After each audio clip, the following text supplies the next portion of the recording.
আজ আমি তোমাদের কাছে এঁচোড় চিংড়ি রেসিপি নিয়ে চলে এসেছি। এঁচোড়টা আমার মা প্রথমে সেদ্ধ করে জল ঝরিয়ে রেখেছে, আলু একটুখানি সেদ্ধ করে রেখেছে। আমরা খুব একটা আলু পছন্দ করি না। আমি একটা গোটা পেঁয়াজ কেটে কুচিয়ে রেখেছি। আর এই যে চিংড়ি মাছটা আমি ধুয়ে জল ঝরিয়ে রেখেছি। এর মধ্যে নুন হলুদ কিচ্ছু দিইনি। গ্যাসটা অন করে নিলাম, কড়াটা চাপিয়ে দিলাম।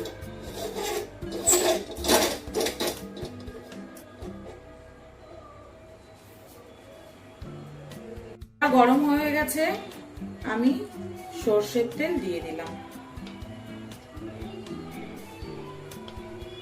এই 3 কলা মতো সর্ষের তেল দিয়ে দিলাম। একটা শুকনো লঙ্কা, একটু সাদা জিরে আর তেজপাতা ফোড়নে দিয়ে দিলাম।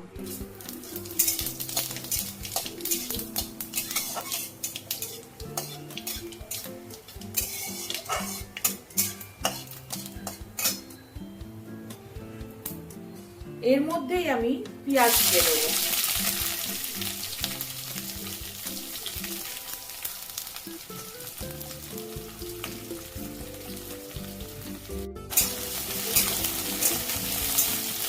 পেঁয়াজটা ভালো করে ভেজে নেব। এঁচোড় চিংড়ি খেতে কার না ভালো লাগে বলো? এঁচোড় চিংড়ি খেতে দারুণ লাগে। কিন্তু এই গরম পড়েছে যা, এই গরমের মধ্যে একটু হালকা পাতলা খাওয়া ভালো।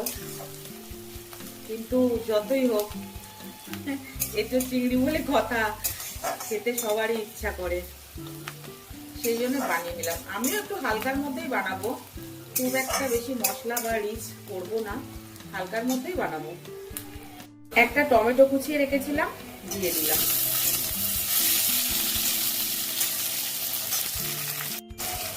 এই তেলের মধ্যেই আমি চিংড়ি মাছটা সবটা দিয়ে দেবো।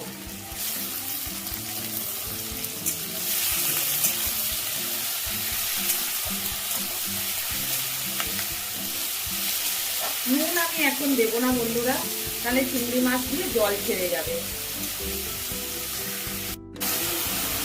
1 চামচ মতো হলুদ গুঁড়ো দিয়ে দেবো।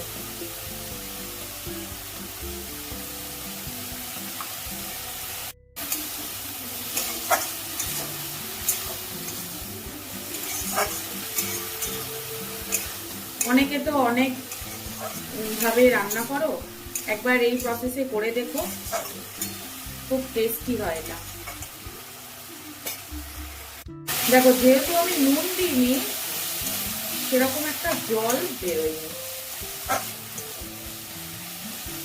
যদি নুন দিতাম তাহলে চিংড়ি মাছ দিয়ে জল ছেড়ে যেত, আর এই ভাজা ভাজা জিনিসটা হতো না। কিছু কাঁচা লঙ্কা ছেঁড়া আমি দিয়ে দিলাম।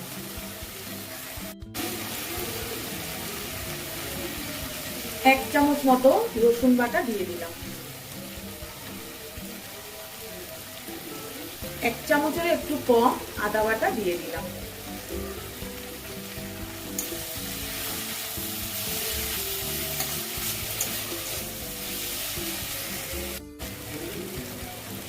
এক চামচ মতো জিরের গুঁড়ো দিয়ে দিলাম।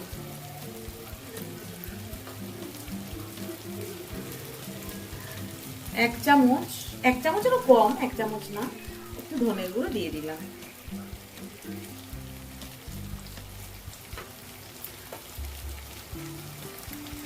এই মশলাটা যাতে পুড়ে না যায়, অল্প একটু জল দিলাম, একদম সামান্য, দেখো একদম সামান্য, যাতে মশলাটা ভালো করে কষা হয়। কারণ এটা দেখতেই পাচ্ছ খুব অল্প তেলের রান্না। এই গরমে এই রান্না খেলে কোনো অসুবিধা হবে না।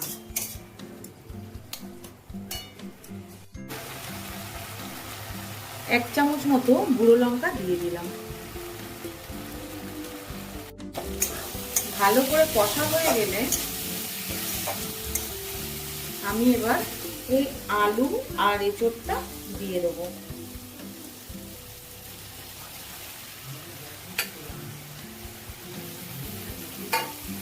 এটা দিয়ে আমি খুব ভালো করে কষে নেব।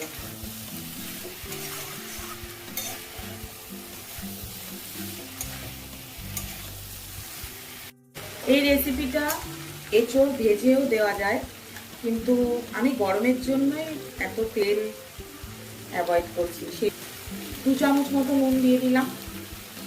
একবার তোমরা এটা বাড়িতে ট্রাই করো বন্ধুরা। খুব ভালো করে কষতে হবে, কষে তারপর আমি জল অ্যাড করব। এবার আমি এখানে সামান্য পরিমাণে জল অ্যাড করে দেবো।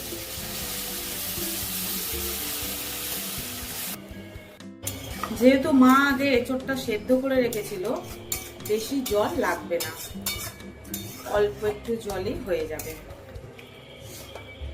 এবার আমি এটা ঢাকা দিয়ে দেবো।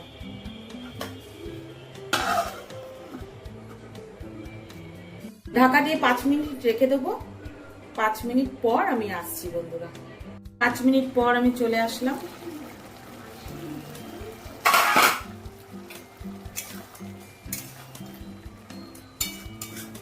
এঁচোড়টা আমার হয়ে এসছে।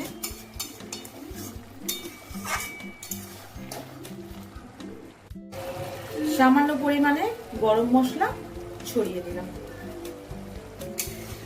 তরকারিটা হয়ে এসছে বন্ধুরা। দারুণ টেস্টি একটা রেসিপি। এই গরমে তোমরা সবাই একবার ট্রাই করে দেখো বন্ধুরা।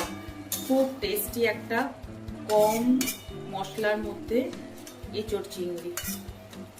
এবার আমি ঢাকা দিয়ে গ্যাসটাকে অফ করে দেব। তাহলে তোমরা দেখলে কত চটজলদি এঁচোড় চিংড়ির রেসিপি। কেমন হয়েছে তোমরা কিন্তু অবশ্যই বাড়িতে ট্রাই করে বানিয়ে আমাকে জানাবে বন্ধুরা। আর যদি আমার এই রেসিপিটা তোমাদের ভালো লাগে তাহলে like, follow, subscribe and share অবশ্যই করো। নতুন একটা রেসিপির সাথে আবার তোমাদের সাথে দেখা হচ্ছে বন্ধুরা। চলো টাটা।